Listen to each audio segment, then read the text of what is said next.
Hindenburg has struck again. In 2023, the US-based short seller said Adani Group was operating the largest con in corporate history.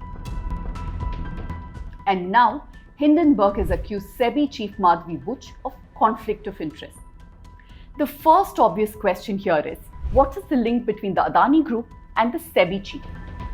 After Hindenburg's first report, it was SEBI that was leading the investigation into Adani. And now, Hindenburg says SEBI chairperson Madhabi Puri, her husband Dhaval, have invested money into one of these Adani-linked funds. So this means the SEBI chief had a potential conflict of interest.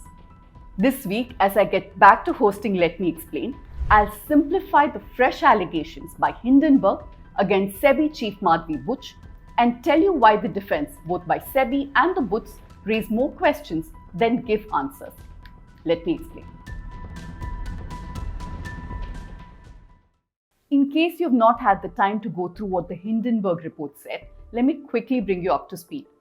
In Jan 2023, Hindenburg Research, an investment research firm, released a report that accused the Adani Group of financial misconduct. It alleged that the group had been manipulating stock prices by using offshore shell companies. These shell companies were controlled by associates of the Adani family. And through this, they artificially inflated the value of their companies. That's not all. Hindenburg also alleged that Adani used offshore entities in tax havens to hide debt and avoid taxes. Now, after the report came out, the Adani Group stocks fell drastically, causing a loss of 12 lakh crores in market valuation. On Feb 1st, SEBI, which is the market regulator, started an investigation into the case. The Supreme Court then ordered two parallel investigations, one by SEBI and another by a 6-member expert committee. The committee was headed by former Supreme Court Judge A.M. Sapre. The 6-member expert panel submitted its initial report before the Supreme Court. The report says there was no evident pattern of manipulation in Adani Group of companies and there was no regulatory failure. Let's note something interesting here. The bulk of the documents the committee scrutinized were provided by SEBI. And now, with the latest Hindenburg report, the role of SEBI has been questioned. By the way, last November, we had done a detailed story here at the News Minute on how the Supreme Court appointed panel has multiple conflicts of interest. You can read the full story and get all the details. We have consistently reported on accusations of misappropriation by huge corporates like the Adani Group because we don't take any money from corporates or political parties or governments. We rely only on you. So make sure that you back us and become a paid TNM subscriber today.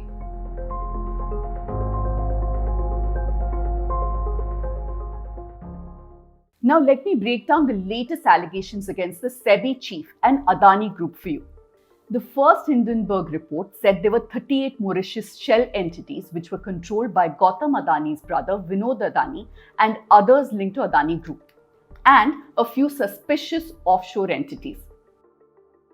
Now in the new revelation, on top of the pyramid is Ascent Trade and Investment, a company apparently controlled by Vinod Adani.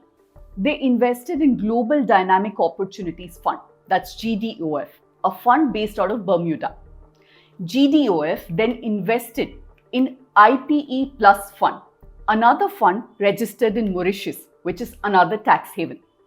It is in this fund that Buch and her husband invested in, the IPE Fund Plus One.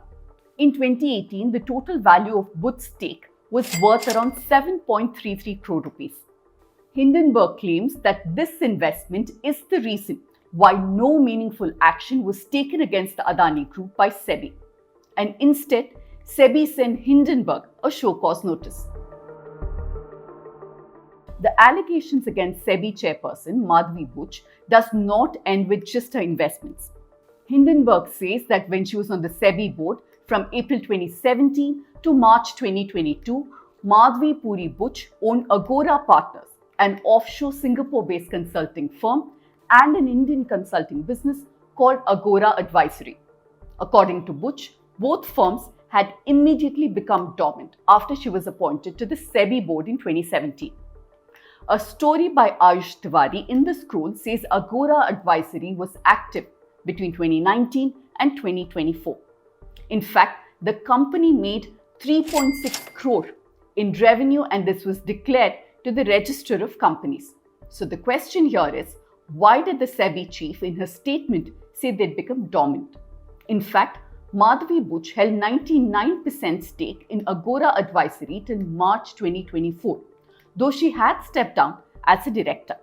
As far as the Singapore firm Agora Partners is concerned, Madhabi was a 100% stakeholder until she became SEBI chief in 2022. Since it's a Singapore entity, it does not have to disclose its financial statements in India. And there's no clear information about how much money it makes and who its clients are. Based on whistleblower documents, Hindenburg has also accused Madhabi of using a personal email to cash out her shares in the fund. All this while she was a SEBI official. The final allegation is that while Madhabi Buch was a SEBI chairperson, her husband became a senior advisor to Blackstone, a big player in real estate investment trust, that's REITs. Under Buch's leadership, SEBI approved major regulatory changes that reportedly benefited REITs. At industry events, Buch reportedly encouraged investors to view REITs positively. Hindenburg says she didn't disclose that her husband's client Blackstone would profit significantly from these investments. How did the Buchs react to all of this? Madhabi and her husband Dhaval released a joint statement. They called the report baseless and said that their financial records were an open book. On the IPES Plus fund investment, they said they made the investment in 2015 when they were living in Singapore, and because Anil Ahuja, the fund's investment officer, was Dhaval's childhood friend from school and a classmate in IIT Delhi. Ahuja, by the way, was also a director of Adani Enterprises till June 2017. The Buchs also said that Ahuja has vouched that this fund did not invest in any bond, equity or derivative of any Adani Group company. But here's the question. How can Ahuja's word be final in this regard? Did the fund get money from Adani directly or indirectly? We don't know. On the consulting firm she owns, as I mentioned earlier, the statement said they became immediately dormant on her appointment with SEBI. And on the final allegation about Dhaval being a senior advisor to Blackstone, the Buch said that Dhaval's appointment was in 2019 before Madhabi became a SEBI chairperson, and that his appointment was only due to his expertise and he had no links with real estate side of Blackstone. The Adani Group too released a statement saying they reject all these allegations and that it's mere recycling of discredited claims. But despite all their denials, there are questions that the SEBI chairperson Madhabi Buch, her husband Dhaval Buch, and the Adani Group must answer. Was the Supreme Court, the SEBI board, and the 6-member committee that probe Adani's informed that the Buchs had invested money in one of the funds being probed? Did Madhabi offer to step down from the SEBI probe? Did Madhabi Buch disclose holdings in Agora? Since SEBI claims she has, who was this communicated to? Why should Anil Ahuja's validations that the IPE Plus fund had nothing to do with the Adanis be taken at face value? Former Union Finance Secretary Subhash Garg says that when someone is appointed as a SEBI member or a chairperson, they must reveal all their own and the family's investments. He added that if these disclosures show any conflict of interest, they should be made public. Why was this not done? In its statement, SEBI defended Madhabi, claiming that she had recused herself in matters of potential conflicts of interest. Which were these matters? Did it include Adani? Why did SEBI not say this earlier? Neither SEBI nor the Buchs specify if she recused herself from the Adani investigation. The Buchs have said in their statement that Dhaval Buch had been appointed to Blackstone on account of his deep expertise in supply chain management. Apart from their own statement to this, who else has confirmed it? Because in 1992, following the Harshad Mehta stock market scam, P. Chidambaram had resigned as a minister in the Narasimha Rao government. Chidambaram was the Minister of State with independent charge in the Commerce Ministry. He admitted to owning shares in Fair Growth Financial Services, a company involved in the scandal. The scam, which involved stock market price manipulation and fraud, led to major market crash and financial crisis. Should the same rules not apply to Madhabi Buch?